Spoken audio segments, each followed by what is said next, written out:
people, passion, application and speed.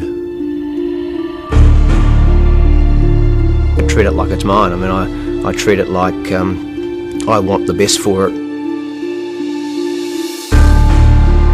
The car they now they call the walking show, if it had any more fiberglass on it, it would have fallen over.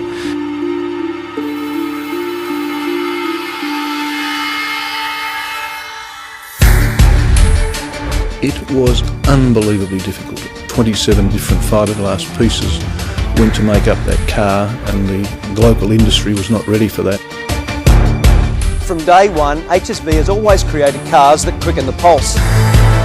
In the beginning, it was quite clear we were told we were not to go motor racing, but it took less than 2 years before they were asking us to go motor racing.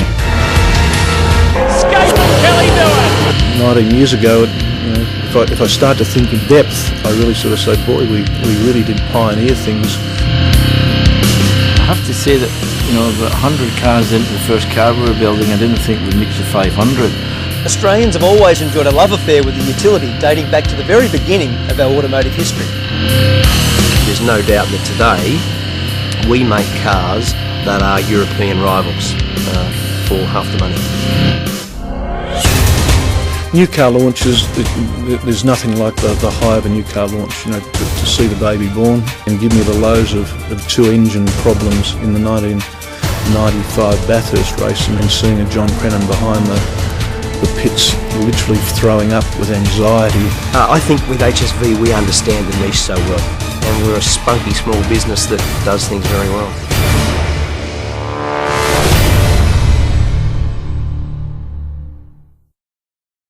$50,000 cars, that's a lot of very special vehicles. And the number of highly desirable cars sold since July 1987, when Holden Special Vehicles was born. 2006 marks a significant milestone for HSV, not only as we pass this impressive sales occasion, but also as we embark on an exciting journey introducing the next generation of HSV products, the all-new, world-class E-Series range. The rollout of 50,000 Holden Special Vehicles provides the ideal moment in our 19-year history to reflect on the achievements of HSV, Australia's leading manufacturer of the finest high-performance niche vehicles. The Holden Special Vehicles story is a great Australian yarn, and in this program we'll trace the evolution of the species from our humble beginnings with a handful of staff at Notting Hill in Melbourne to the vibrant, successful and often emulated HSV of today. The journey takes us on a tour past many of Australia's iconic must-have vehicles, noting not only the exotic machinery but many of the other intriguing elements of the HSV history, including the critical role played by the Holden racing team to create an automotive super brand, now admired by millions. Holden's great core product, combined with HSV's trademark state-of-the-art technology, contemporary design and passion for excellence in automotive engineering, has proven to be a winner with you, our customers. Of course, in the beginning, when this car was conceived, few among the foundation players at HSV knew what lay ahead. They were to become pioneers within the industry and set hearts racing for decades to come. It was Holden's idea, actually. Rob McInerney approached me to say that they had this idea that they wanted to try and have a halo brand because times were pretty tough for Holden in the 80s, and we were doing Jaguar Sport at the time, and they wanted to see if we could do a sort of clone of the Jaguar Sport operation down here, for Holden. So that's how it started. I don't think we had any great problem overcoming the HDT reputation. Once we started and got winning, then the fans liked a winning team and the thing's called Holden. So it was I think fan-wise, it was relatively seamless. It went out to tender. About 15 people put their hand up for the job. At the time, Tom Walkinshaw's presentation was far and above the superior offering out there, because he's doing the same thing with Jaguar. And so from there we did a deal with Tom, and I've always had an old saying about plan your work and work your plan, and we had a fair amount of help from some key people at TWR. They pretty much camped here for the first 3 or 4 months. Then on top of that we had John Harvey, who did a wonderful job. Tony Wilson looking after manufacturing. We had John McInerney on engineering, so they were probably the stalwarts that really helped us get over some of the initial challenges and set the course for the future. Once HDT finished, I went to Europe with Alan Moffat, as you're probably aware, and we did some races over there in the World Touring Car Championship. And at around about the same time, I was contacted by TWR with the view to finding premises that would be suitable for the HSV operation. And Tom actually wanted to buy a property, or either land or land with suitable premises. But at the time, the VL Group A, better known as the Walkinshaw car or Battleship Galactica, whatever you like to call it, was due at a particular date, and we were running out of time to actually find the suitable premises to buy, so we in the end rented a premises at Notting Hill. And as it turned out, the VL Group A ran late in going into production, and so we probably would have had enough time to seek the right property. But that was my first role. John gave the link from the HDT era to the HSV, and he played a very important role in that. Nice guy, hard worker, and the company was much better for the experience of working with him. There was times when we would have all the cars parked outside. They'd be we rented some space across the road, which the cars had to be brought back in every night, and had a great big roller shutter, and we'd say, "You don't think we're going to get them in?" And then you would get the last car in with about 10 centimetres, just missed the roller door, things like that. And it was really taxing on the business, because a lot of wasted time doing that sort of stuff all the time, every day, in, out, all the cars out, all the cars in, and so on. It was hard work. It was really a grind, particularly in the sense that we were, we had a schedule for the VL Group A for homologation purposes, and along the line there's always problems in production, and not major problems, but time consuming nevertheless. And but we got the job done, and it was our entry into the motor industry big time. Nobody knew who Tom was. Nobody really knew who Crennan was, apart from the dealers and his time at Holden. So yeah, it was a big transition, and to get confident. I didn't really know what to expect when the new operation started up. One of the good things though was that they had John Crennan, and I knew him from his time at Holden, and I knew he was a head kicker, so I knew if there were heads to be kicked, he was going to go and kick them.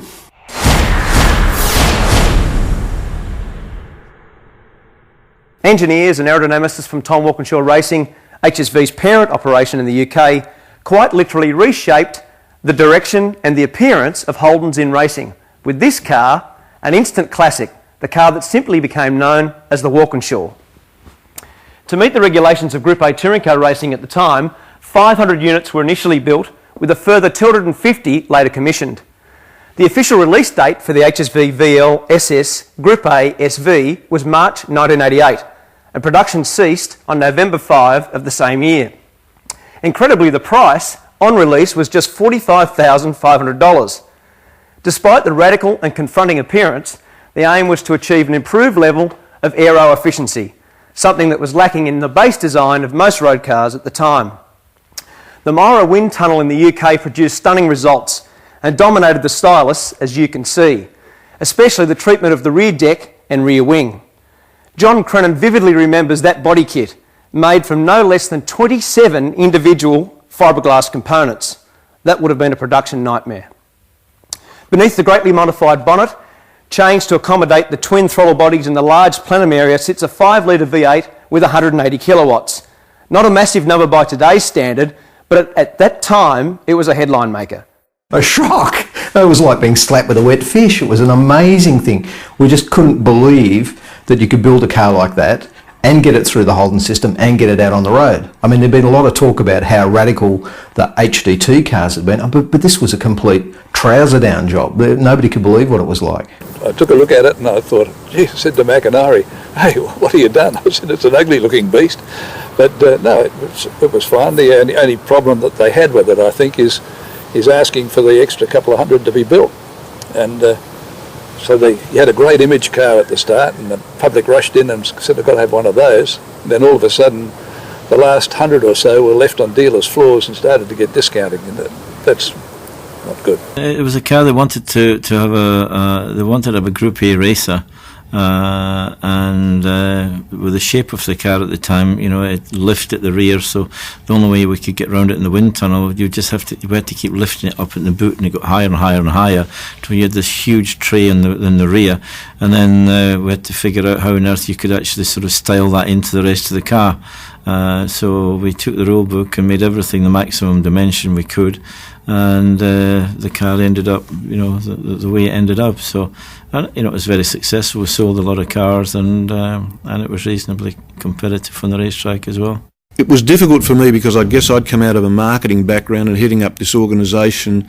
There was an enormous amount of pressure on us as a manufacturing exercise with that, so we had to learn a lot very, very quickly with that particular product. I remember being out with Tom once when he was pitching for this business, and he was designing a race car on the back of a napkin over dinner one day, based around the VL, and that napkin design pretty much turned out to be the car that we ultimately started to produce under contract with Holden. So yeah, it was a most interesting vehicle. And the funny thing is, it's been designated in the industry now the Walkinshaw for some reason or other. During the time, it was called anything from the Batmobile to the car with the jacuzzi on the rear boot, etc. So it had an interesting history. I was even more proud of it in 1990, a year and a half later, when it won Bathurst. I thought that at least has proved that car did have some aerodynamic capabilities that we had talked a lot about.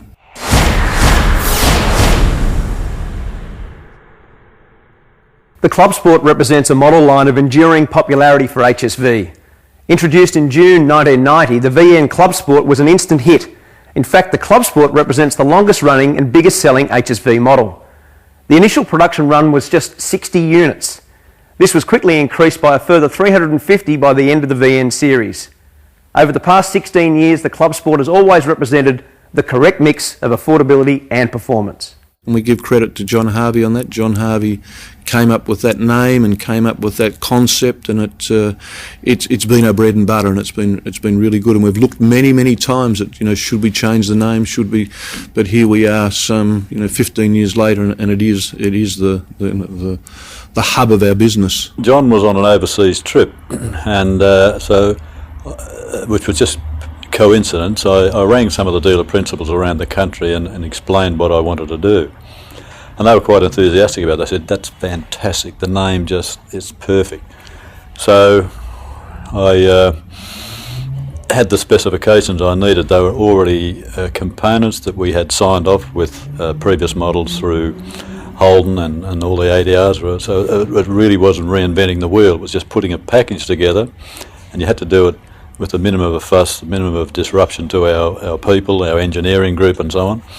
And really that's how it all come together. But I went ahead and ordered the car because everybody was so enthusiastic, and I got enthusiastic with them, and I just ordered the cars, which we could do in those days. I mean, we had a number where we could just quote the number, and I ordered 60 cars, all the one colour, which made it even more simpler. John suggested I ring Ross Mackenzie. So I rang Ross, and we had about an hour conversation, and I'd finally convinced him that it was the way to go, and so he said, "Oh, well, okay. Have you spoken to John yet?" And I said, "Oh, briefly." And he said, "Oh, well, you haven't actually explained it all to him, have you?" So anyway, so we got that done, but John indicated when I spoke to him about it, and particularly when I said I'd ordered 60 cars, which was a lot of money, he sort of indicated, I suppose you could say, without directly saying, that if I hadn't sold or allocated all of those cars by the time he got back, I should say, that I'd be in a little bit of hot water, so to speak, like not having a job. But fortunately, by the time he got back, I had allocated all the cars as far as HSV is concerned. They're sold, and they sold very well. They sold extremely well. We got a lot of fantastic publicity out of Club Sport, and away it went. The Club Sport is Holden Special Vehicles' longest running and best-selling model. When the first VN version was released back in June 1990, it kick-started a revival of the affordable muscle car. The Club Sport R8 arrived in 1999, offering a unique blend of proven racetrack technology with an interior design big on comfort and safety. 150 special limited edition Club Sport and Club Sport R8s were built.